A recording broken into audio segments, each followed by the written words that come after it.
Well, thank you everyone for joining tonight. You're here for the second set of round robin artist talks in conjunction with the upcoming exhibition at Tiger Strikes Asteroid called Catenations.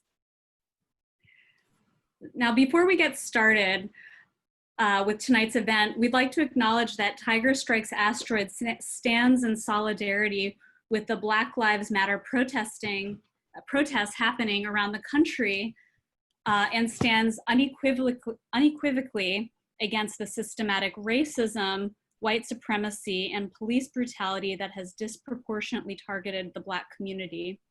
We will share organizations, actually right now I'm sharing with you organizations that we support donating time and money to. So I'll pause for a moment before we get started with the official presentation and give you a chance to take a screenshot or take note of these organizations.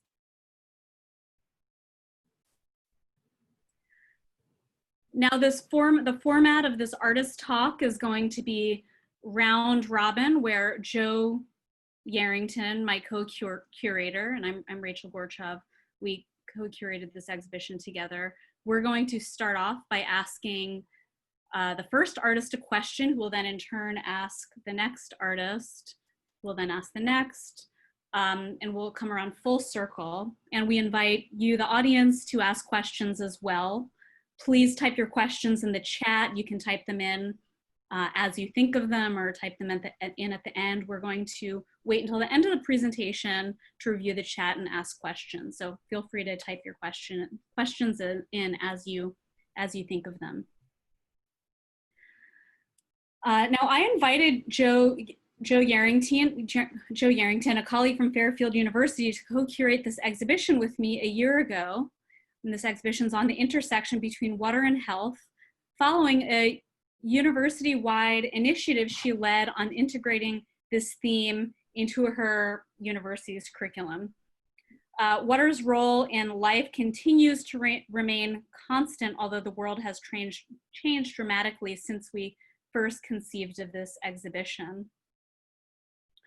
The artists in the show are Atul Bala, Gail Biederman, Jody Lin-Key Chow, Mary Dwyer, Timothy Fadick, Julia Krolik, and Owen Fernley, also known as Pixels and Plans, excuse me, Phoebe Muir, Bridget Francis Quinn, Carolyn Schwab, Motohide Takami, and Cheryl Yoon. And tonight's presentation will be recorded. So if you'd like to watch it again, or if you missed last week's talk, you will be able to visit Tiger Strikes Asteroid's website in the coming week for recordings of both of these presentations. And I'll pass the floor to Joe. Thank you, Rachel. Wanted to talk a little bit about the concept or the theme behind the exhibition. And this was also on our press release. Both inside and outside of us, water comprises 60% of the human body and 70% of the Earth's surface. Access to clean water is an essential human right. Beyond basic survival, we use it in a myriad of ways throughout our daily lives. It is the basis of many cultural and spiritual practices. Our use of water defines geographic and borders, as well as influencing trade and economics. In chemistry, catenation is the bonding of atoms of the same element. This exhibition uses the title Catenations as a way to frame a collection of artworks that together invite the viewer to consider the role of water in their own health, happiness, and the politics surrounding water. And tonight we'll be talking to Motohide Takami, an artist based in Japan, who has included a painting in this exhibition from a series on the Fukushima nuclear disaster, in which he presents metaphoric houses in flames on the edge of water. And Cheryl Yoon, who's a photographer in Connecticut, she creates 3D printed objects rendered from media images of global catastrophes. The work in this exhibition focuses on global migration and climate change. Jody Lin-Kee Chow, a Jamaican-American artist based in New York, makes work dealing with globalism and Caribbean folklore. Documentation of artifacts of her performance Starmageddon are included in this exhibition. Bridget Francis Quinn, joining us from Michigan, focuses on a social engagement in the resident underbelly of suburbia. In the resident underbelly of suburbia, she tracks her accidental discovery of industrial polluting after a group singing session in a stormwater culvert.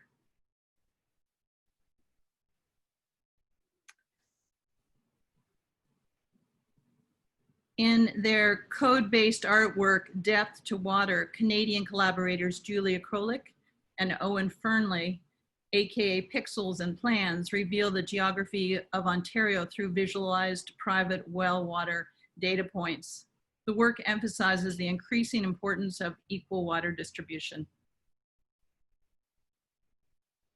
The next three images, they couldn't join us tonight, so we will just be showing their slides, but they won't be participating in the round robin.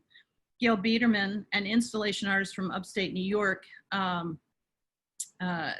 in her work, represented here with an earlier piece originally shown at Wave Hill, she will be working with site-specific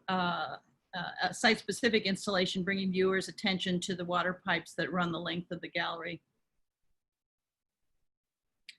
Timothy Fadick, a photojournalist based in Berlin and New York, in 2014 completed a project on horseshoe crab blood's use in the pharmaceutical industry. A photo from this series is included in the exhibition.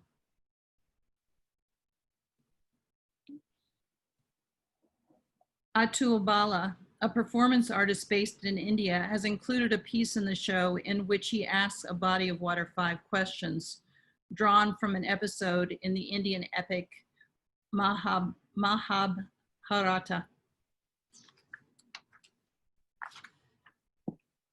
And I think we're excited for you to come and see the exhibition, which we're hoping opens in September. And this period of time with the Zoom presentation, I think gives you a chance to meet the artists, which might or might not have happened in the exhibition, which was to take place in March. So we really enjoy the opportunity to actually use a Zoom platform to reach across the world, basically, to have this kind of conversation. So our question is for Motohide, and he will have a translator. So he'll be hearing this, and you might hear also someone translating for him. And he is in Japan right now. So your painting in the exhibition, Fire P, was made in response to the Fukushima disaster in 2011. For us, the house feels like an extension of the body. And as we understand it, in making this painting, you sought to portray a sense of disassociation from disaster until it becomes personalized.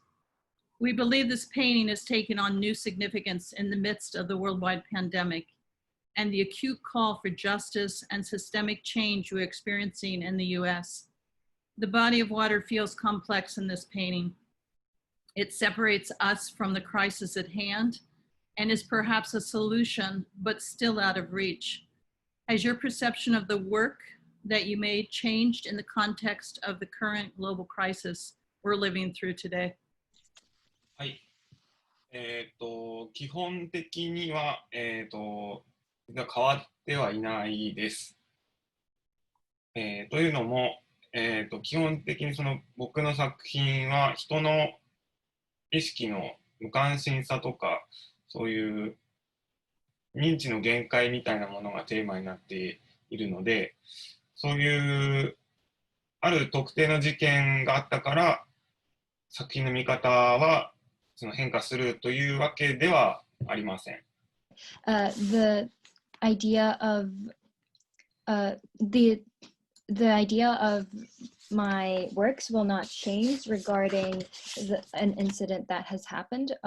Basically, my works are about the sense of apathy, of sense of no attention towards various aspects, and challenging the limits of the idea of recognition. So it will not change just regarding an incident that has happened recently. ただ、その質問を受けたときに、水の隔たりによって解決に手が届かないというニュアンスは今までになかったので、そういう意味では、さっきの見方は変わったと言えるとも言えます。そうですね。そもそも日本が、島国っていうのも自分では意識してなかったことですけど、言われてみて気づくこともあったので、そういうところはいい発見になったと思います。It was very new for me to hear your comment, water separates us from the solution to where it is unreachable. This was not a sensation which was within me before, so it was a very new view of my work. I had not thought of this before, but Japan is coincidentally also an island country surrounded by water, and it is in fact the same setting as my painting. 作品の説明をしてもいいですか？ Can I explain my painting? Yes. Please do. はい。ぜひお願いいたします。この作品は日本で起こったその福島原子力発電所を、からインスピレーションを得て制作をしています。ただ、すぐ起こったからすぐ書いたというわけではなくて、事故が起こったことを通してその人間のその日本人のその心のあり方というか無関心な見方みたいなのを表したくて作品にしました。This painting is inspired by the Fukushima nuclear power plant incident, but it was not drawn directly after this incident, directly about this incident. It's more about how the emotions of the Japanese have the thoughts of apathy or no interest towards this incident. So it's more about the internal feelings of the Japanese people. 事故が起こったのは2011年だったんですけども、作品を制作したのは、2014年だったので、その3年の間に、だんだんと事件の様子が風化していく様子が、描かれています。The incident itself was in 2011, but the painting was made in 2014. So within the 3 years, it's kind of showing the phase of the change within this time of what the situation is. 日本のそのことわざというか慣用句に対岸の火事というものがあって、対岸を挟んだ火事であれば、どんな、ひどい火事でも、他人事として、見れてしまうという人の無関心さを表す、言葉があるんですけども、そういうものを、そのまま絵にしています。There's a Japanese saying that the fire on the opposite shore, it means that if there's a fire or any kind of disaster, it will cause no harm if it's on the other side of, it's on the opposite shore. And therefore people could ignore the most critical issues if it's far away on the opposite shore. また作品のタイトルである Fire P の P は、プロメテウスのプロメテウスの頭文字を、取っているもので、ギリシャ神話に出てくるプロメテウスの、が、人類に火を与えたっていうことで、例えとして、よく原子力とかそういう、ものの、比喩として用いられることが多いです。Also, the title Fire P, the P is actually the capital letter of Prometheus, which represents the fire of Prometheus. This is the fire in the Greek mythology that Prometheus provided fire to the human beings. And this fire is also interpreted as the nuclear power. つまり2つを掛け合わせたということなんですけども、原発事故で、対岸で燃えている火事は、自分の、立っているところとは、対岸にあって無関心であるということを表していて、そういう視線で、描かれているということです。So there are two views. It's a mixture of two views of the fire on the opposite shore, of everyone not being interested, a sense of apathy towards this nuclear power plant incident. So this is about the views and both perspectives of the Prometheus and the fire on the opposite shore. Thank you. Thank you very much. We're at the end of our time, but you know, one question maybe we can pick up at the end. It's always interesting to discuss the artist's intent and also the viewer, the context that the viewer might place, the lens in which the viewer views a piece, and you know, sometimes the connection or the discontinuity between the two. So that might be interesting to discuss later, and hopefully you can share that with Motehide. But I think we can go on perhaps with his question to the next artist, Cheryl Yoon. はい、時間がもう終わりになってしまったんですけど、この後、どんなコンテクストで、どんなシチュエーションで観覧者が見ていて、それによっての継続的な感覚や継続的ではない感覚などについて、後ほど Q&A セッションなどでお話できたらなというふうに思っております。それでは早速次のシェリルさんへの質問をしていただいてもよろしいですか？はい。シェリルさんの作品も、社会的な文脈を扱う、作品なのかなという感じました。それで、はい、すみません。どうぞ。I had thought that Cheryl's works are also deal with very social topics.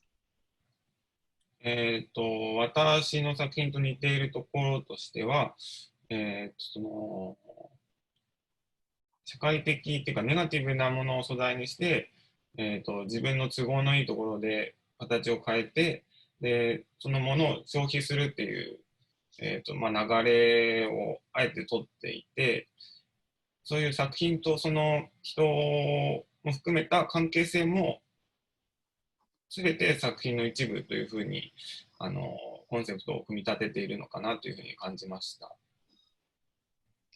There is an aspect of which is similar to my works, as you present very negative topics and use this change to deliberately consume this kind of topic, and the relationship between people and the artwork is there just like my artwork. なので、その作品を、鑑賞者に、どのように、見てほしいとか、そのセリルさんがどういうふうに感じてほしいというのはあったりしますか？ So is there a specific way you want your viewers to view your works, or if you do, I'd like to hear this. What's interesting, I'm just going to tie Motehide's work in with my work.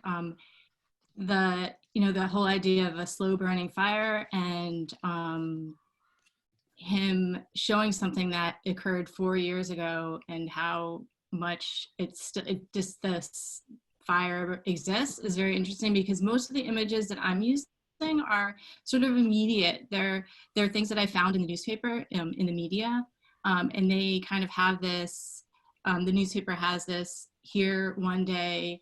In the case of the actual paper, it's literally thrown away. In the case of a digital image, oftentimes it gets lost in sort of this myriad of images that occur, like that we see, but at the same time, they do have lasting effects. And my process is always just about that, like the effect of the image, the effect the image has on the viewer.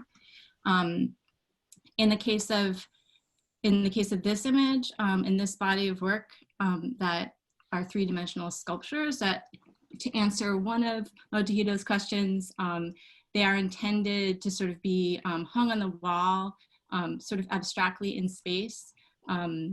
So they're, I don't know if you can tell from the image, but they sort of are relief. They usually are like 1 or 2 inches.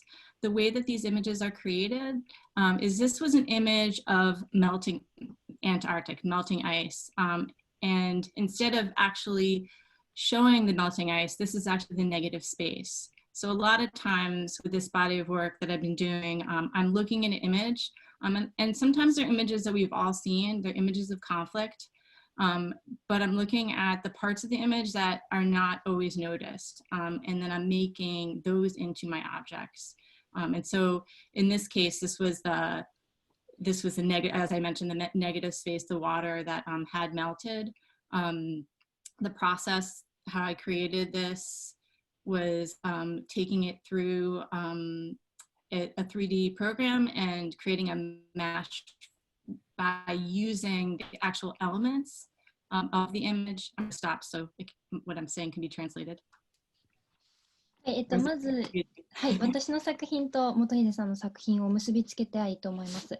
そのゆっくりと燃えていく火っていう感覚なんですが、炎というものはその瞬間的にそこに存在することができます。そして、新聞のようなニュースなどっていうものも瞬間的にそこに存在して、簡単に消えていく、流れていくという印象があるんですが、同時にそのエフェクト、影響というものは長く生き続けるっていうことで、その観覧車への影響というものも生き続けるものだと考えております。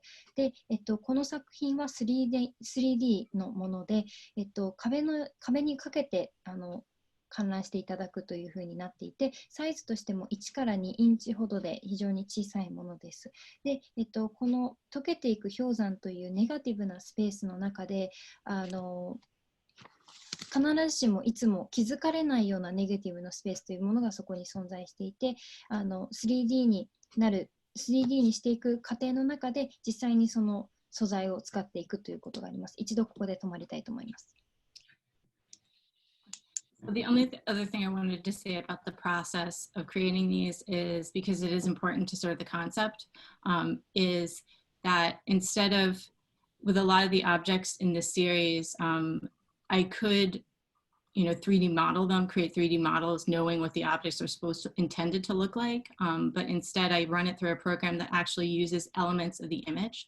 So they really are about the two-dimensional photograph. They're kind of remaining true to the photograph, although I don't necessarily believe that photographs are only truth. But that's part of the process. So. はい、まず作る中で、このたくさんのオブジェクトのシリーズを作るために 3D モデルをそのまま作成するということもできると思うんですけど、でもその画像の中の要素というものを抽出して 3D にしていく。もちろん写真というものが全て正しいというふうには思っていませんが、でもその中のものを抽出することによってより本物に近いという印象を作っております。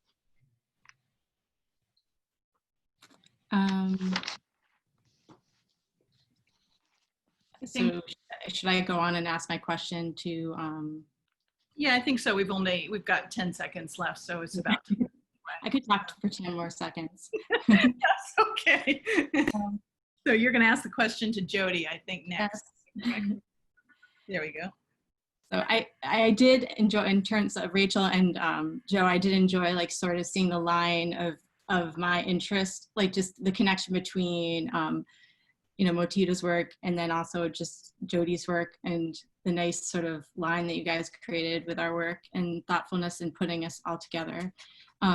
So I had sort of a couple of questions for Jody that she doesn't have to answer all of them. She could choose to answer 1 or 2 of them, but Jody, it's obvious that there's an importance of material and also craft in your work and your body of work overall, not only this piece. is construction and making as important to where the material is sourced from, which seems extremely important to your process, and also the importance of place? Is there always a personal connection?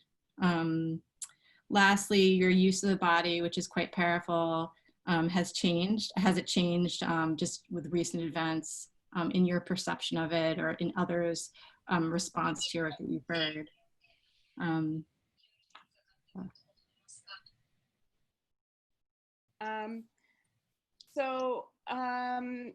Your first question, the importance of the material and craft in my work.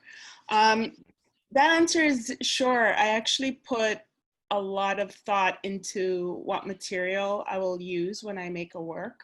And I tend to use a variety of fabric or industrial materials, plastic, vinyl, regular, everyday materials that are like typically inexpensive from the 99-cent store. Like the materials that they tend to be pollutants, right? So like use a lot of plastics, vinyls, that kind of thing. So and for me, like the issue of the concept of this work obviously is about environmental pollution, for instance, ocean pollution.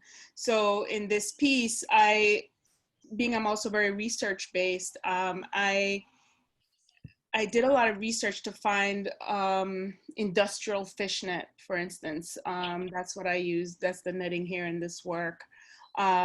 This industrial fishnet is, it's not cotton, it's not necessarily a natural organic material. And I created a large scale starfish using a lot of geometry to make this net structure to encase myself in it. So this industrial fishing material, I researched and got different samples of different kinds, did tests for me to find the right material to work with. So I felt that this material, it symbolizes what it's about. It's industrial fishing. Instead of just going to a regular fabric store and just getting any net, I felt that this is the material that's basically going to convey the very message that I'm talking about. Because the actual materials that are used to catch fish in industrial fishing is actually a lot of this is polluting the waters. I read in a recent article that in Guardian of November 2019, that there are 640,000 tons of fish nets, lines, and traps that are dumped into the ocean. So for me, that's the very reason why I would choose this material. So it kind of reifies the very meaning of the work. Should I pause or go right into answering the next question? I think Cheryl also was asking you about the body, in recent events, either the perception from outside or your own perception or your own feeling in terms of, perhaps the protests are going on, whether that sort of changed anything in terms of the performance for you. Has it shifted anything for you? I think, Cheryl, if I'm wrong, but I think that was the direction you were going with the question. Yeah. So yeah, the use of my body, has it changed in meaning and importance from recent events? I'm still very much a performance artist. The use of my body, I can't say that's changed. I think in fact now it's more important for me to be much more visible with my body in space. And especially as a woman of color and an immigrant and a Black woman, and in this space, I feel like it's even more important now. I think that the issues that I'm making my work about now, the issues that I'm addressing, there is somewhat of a shift that is taking place. Like when I made this work in 2009, 2010, it was more, how can I say? I felt like this work for me at the time was much more interesting. Like I was much more interested in environmentalism and what was going on with that.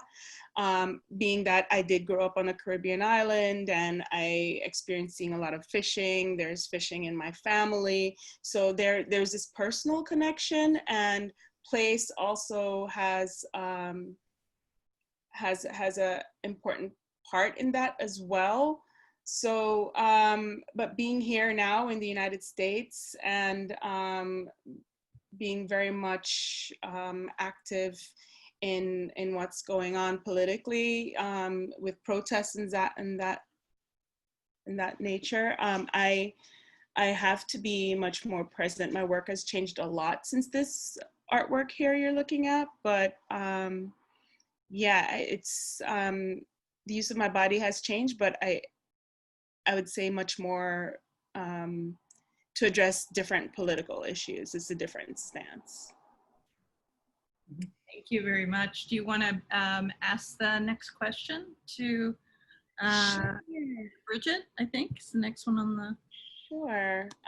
So, Bridget, let's see. Have these agencies you've been in contact with done much to help or alert people in the area? Your piece obviously is kind of, you're interested in categorizing invasive plant species and how that led you to doing these this research on waterways. Can you tell me if the agencies that you've been in contact with after doing research and finding out how much pollution there was in the water, have these agencies done much to help or alert people in the area of the pollution that's going on? And I think I'll ask you another question. You mentioned about getting a testing kit. I read an article on your work on testing the water in the area. Were you, seeing that it's been 3 years since you found this toxic spill, were you able to get a testing kit for yourself? That's it. Great, thanks for the questions. Can everyone hear me? I can't, okay, great. So yeah, just to back up a little bit to tell folks that aren't aware of the work, I was doing this project where I was bringing people down into stormwater sewers to do these site-specific singing improvisations. And I've really been interested in like helping people feel a sense of bodily connection to place and connecting their imaginations to ecology. And I'm really interested in urban ecology specifically because I tend to think that people don't think of the place they live as nature. And so on one of these explorations where we were going down into the stormwater tunnel to sing, I accidentally stumbled across this basically an oil sheen that was spilling out of a culvert, and I went back, I reported it to various agencies and then went back and it was still there, and they said they couldn't find it, and it took about a week for them to finally locate where it was, and it was just like really a lot of material that wasn't just water coming out. And so what I found when I started researching this is ultimately they were able to find that the pollution entering the water that the specific incident was from an industrial building that had been had a illicit connection between the storm or between the sanitary sewers, like the toilets and all the drains in the building, into this creek. And that building had been designed that way and had been in operation for 40 years.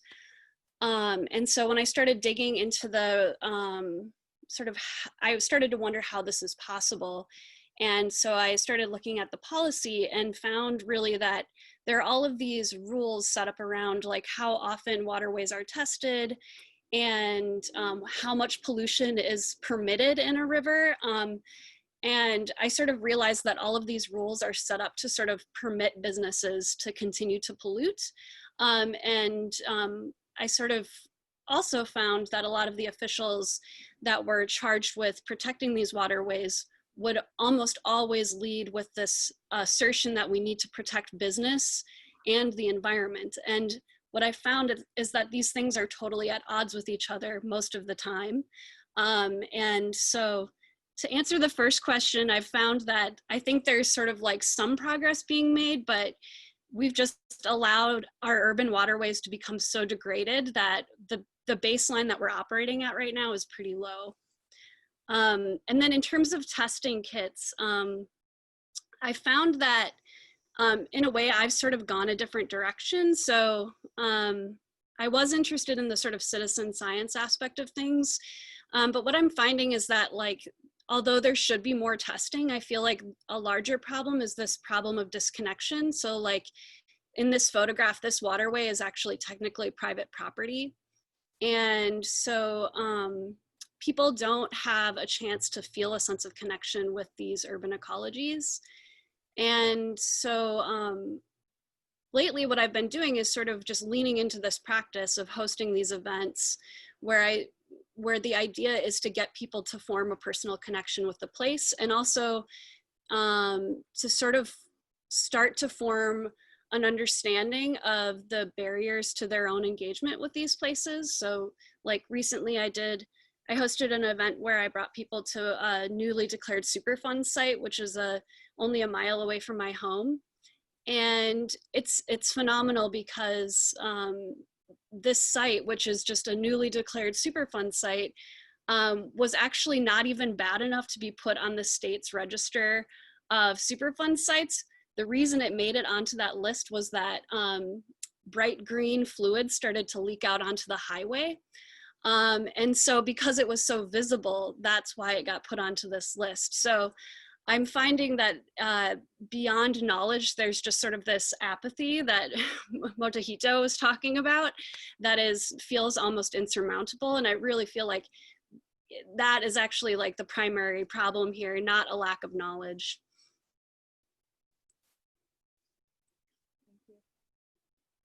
I have no idea how long I just talked for, so. Well, I was wondering, there's about 40 seconds left, but Jody, do you have anything else? Did you want to follow up with Bridget? Ask her any other question, or, you know? Sure. I have a brief question. So have you ever sang a song to the water? Yeah. So I definitely have. Ever since I was a kid, this is just something I've played with my whole life, is sort of like, as I'm wandering around, I tend to play vocally. And it's funny because I'm not really like a singer or anything like that, but I started this practice too, where behind my house, there's a little patch of trees, and sometimes I go back there and talk to the trees. And I just find that it's like a very, there's something to that practice of like actually engaging in conversation and dialogue with the environment. Thank you. Awesome. Thanks for the questions. Thank you, Bridget. Unfortunately, I think for Julia and it looks like Owen couldn't make it to the presentation, which we weren't sure that was going to happen, but it looks like they couldn't, they probably had challenges in terms of the internet. Seems to happen quite often these days. But so I'm going to go back to you, Bridget, because the last question to be asked, if you have one, is for Rachel and for me as co-curators of this exhibition. So Yeah. I'm happy to answer whatever, spontaneously comes to mind, and we'll have that spontaneous response for you as well.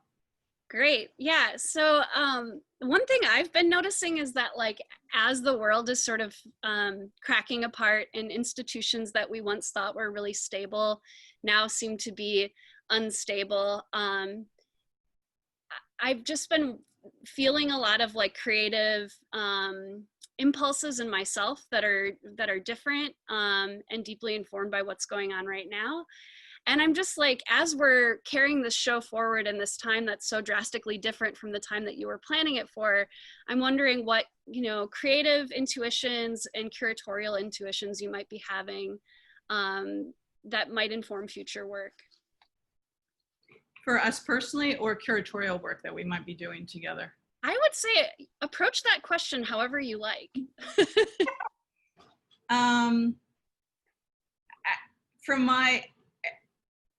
From my personal, both my own work, my teaching, and just in general how I view the world right now, I think everything for me has split apart, which is both overwhelming and also offers hope. I feel like something has been ripped open, and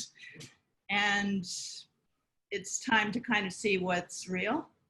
And also, I want to consider my role as an artist in a very different kind of way, and also my role as perhaps a teacher of 20 to 22-year-old students. The kinds of questions I'd like to ask them, and the kinds of themes I would like to explore with them. I think it's changed quite a bit. And my interest earlier was about water and the environment, which that's still there, but I feel more of an immediacy and an intensity, and trying to find a kind of balance in all of that. I do think it is incredibly unsettling this time, and also an incredibly creative time. So it's finding a way through that. So I don't know, Rachel, if you want to jump in. Curatorially, I don't do as much, Rachel. I think curating as you do, but there would be some ideas I might have about that too, but I'll wait. Well, I think this show has turned out to be really interesting because it's, well, I don't know. The timing that we're experiencing this show in has turned out to be very interesting. The show was supposed to have been over in early May. We haven't even put up the show yet.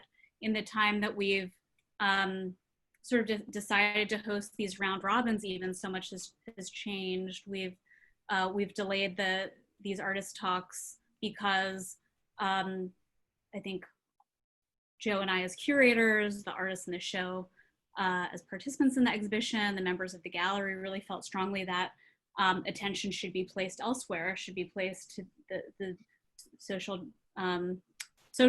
justice, racial justice and reform actions and protesting happening around the country. So, I think for me, the question is, we're eventually going to put this show on. For me, the question is, how does it remain relevant? How does what I do as an artist remain relevant? Certainly what I've made during the pandemic has been, as an artist, has been completely different from anything I'd made previously. And that was just a few weeks ago. And now I'm really sort of personally struggling with what does that work mean? So I think where I am as an artist and a curator is really to sort of sit and listen and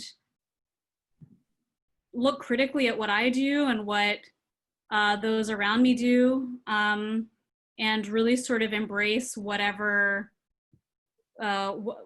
next unknown happens, and try to figure out how it fits in, and how, and I think importantly, how does art and art making fit in to what's happening at the world at large? And this might be in a segue for my question, a question I had for you, Bridget, actually, and I have a few questions for everyone else in the group, but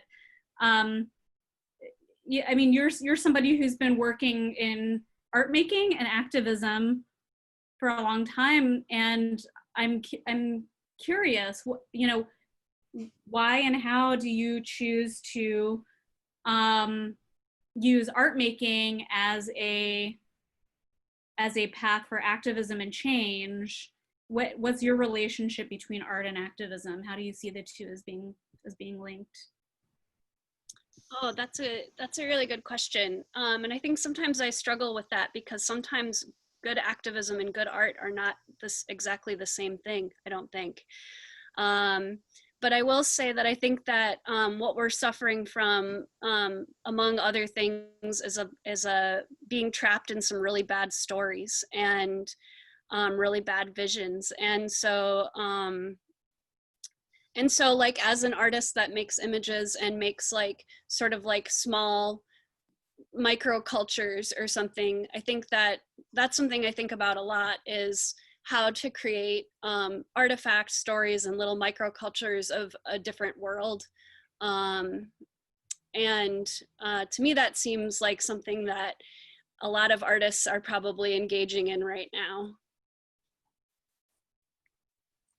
Thank you. And I should mention we have about, I guess, 10 minutes left. If anyone in the audience has any questions, please type them into the chat. You know, I wanted to, I'm jumping in, but I'll make it short. It's interesting thematically, especially since the round robins have have been different in the 2 weeks that we've been doing this. But tonight, that sense of apathy, distancing, I almost feel like that's, I almost feel like now you can't, the removal is not as easy in a catastrophic sort of environment. You are in it. You're not removed from it. You've got to make some choices, make some decisions, have a voice, and in that way, it feels different. So, you know, looking at work again and sort of thinking about, from an audience perspective, how do I view this work? And also, you as artists, I made this work for this reason. Now I view it in a particular, like a different way or another way. It might have marked a certain period of time, but I feel like artwork's organic. You know, it changes as it moves through time, whether you want it to or not. There's something that's kind of, it's not static because the society isn't static. The other thing that I thought was interesting is you know, those of you who are from the islands, you know, from island countries where you're surrounded by water. And I think that, you know, the intensity of that physical presence is different if you haven't grown up on an island, or you're not part of a culture that's, you know, based on an island. And I think that makes the work perhaps more powerful on some level because of that intimate connection in the culture, in the society. So I don't know if anyone has, whether that was a statement or a question. Maybe someone wants to come in with a kind of other question, especially the artist to artist. If any of you were listening to what other people were saying, if you have other questions of artists that are in the group with you.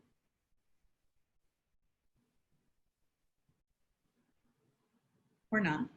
I think, Joe, I think you have a great, that's a good analysis. Actually, yeah, I grew up in Jamaica, the island, so totally surrounded by water. It's a really small island, and so my relation to shoreline, to the water, the ocean, is really, it's really very personal, and also it's something that I take to heart. You know, it's really for me kind of heartbreaking to see how much trash is accumulated just from when you go to the beach, and times the trash is not collected or people are just being careless. It's really heartbreaking for me. And I wonder if how we're going to clean this up, as growing up as an avid I mean, what do I want to say, an avid beachgoer, that played a lot into this work that I made. So it's something that I don't know if it's going to get much better, and maybe not that soon, but it's something that I definitely think about. Like,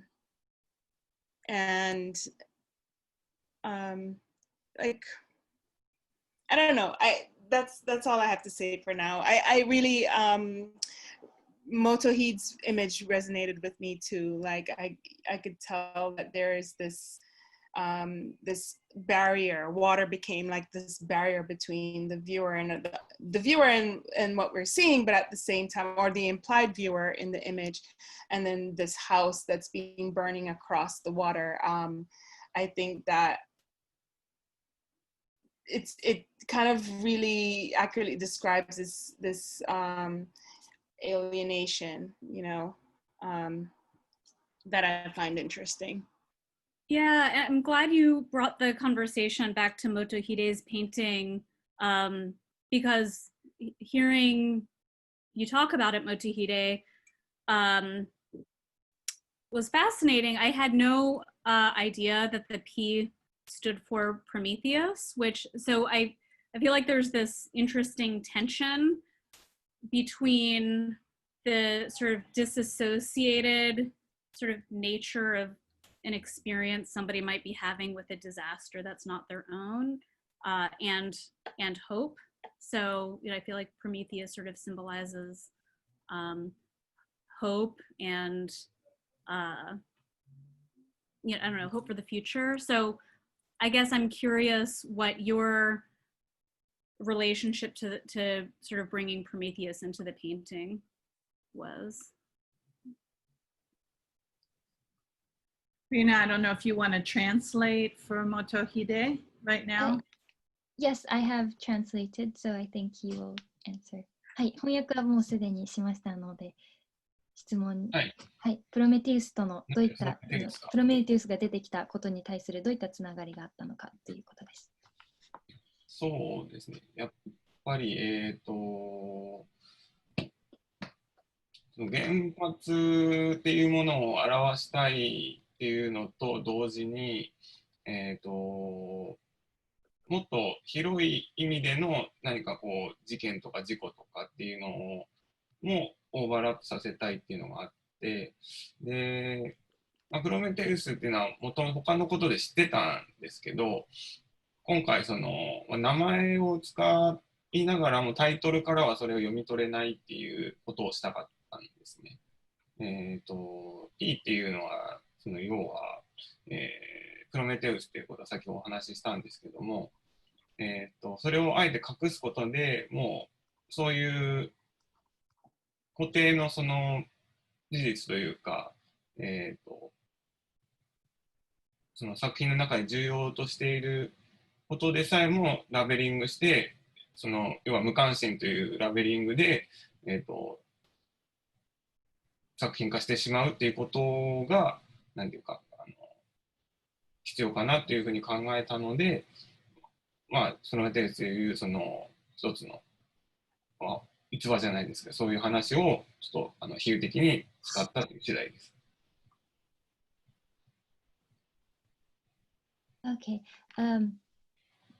I wanted to talk about the topic in itself initially is about the nuclear power plant incident, but it's more of a larger meaning about what is incidents, what is experiencing these events. And I did know about Prometheus from before, but from the title, you cannot tell it is about Prometheus. I have hid it deliberately by stating P. This is done deliberately because people can sense this sense of apathy and no interest towards what is actually important. So Prometheus is actually a very important factor in the picture, but I have hid it because people can be this way. So I thought this was significant to do so. And so I was showing it like the myth of Prometheus, and to show this is like the myth of Prometheus. Thank you. Thank you, Motohide.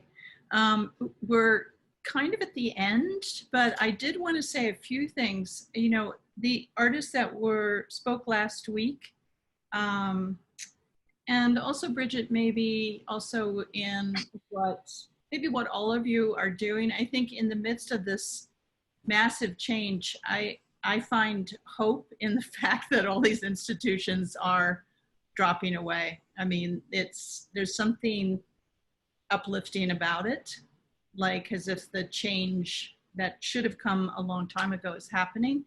So I think some of the work in the show, like Atul Bala from India and also Carolyn Schwab from Germany, from Berlin, there's a kind of healing spiritual quality to their work that is, you know, looking at the challenges we face and the experiences that people are dealing with in their work, but also that sense of reconnecting, I suppose. You know, Bridget, you with nature, wanting us to reconnect. Atul does that as well, and is asking the questions of water. You're singing to water, he's asking questions of water, you know, waiting for a response. And Carolyn in her work there was a sense of this circular time, you know, this reflection, looking into these pools.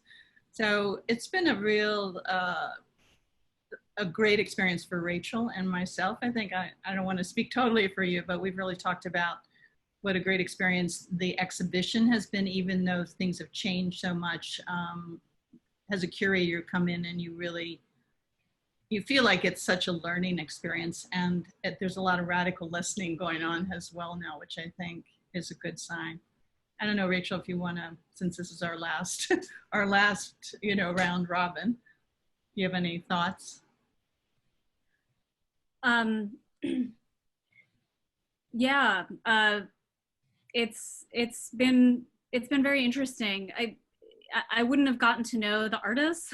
Like I've gotten to know them. I wouldn't have gotten to know, I mean, I knew Joe before, but I think that we've gotten to know each other in ways we hadn't expected because of just, you know, navigating, continuing to put this show on in the midst of such dramatic change that we're all living through globally, nationally, and in New York in particular. So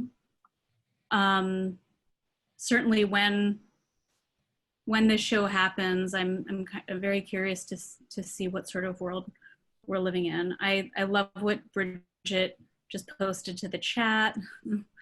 And I think this is a really nice way to end the conversation. Can we live like there is no other shore? Beautifully stated. Well, thank you so much, everyone, thank you, the artists, for making time for this, and also all of you who joined the Zoom and were here to listen and hopefully respond in your own way. Both round robins have been recorded, so they will be on the TSA website, and we look forward to the exhibition. We'll be getting a hold of the artists a little bit later, and we have some of your work already, but we'll let you know what the plans are as they get a little more solidified. So thanks so much, and thank you, Norm, for being the person that's holding everything together, hopefully, and you know. I don't know if I held everything together. Just happy to be here, happy to help, and wonderful to meet all of you. Thanks so much. Thank you. With that, we'll call it a night. Good night, everyone. Thank you for joining. Good night, everyone. Night. Night.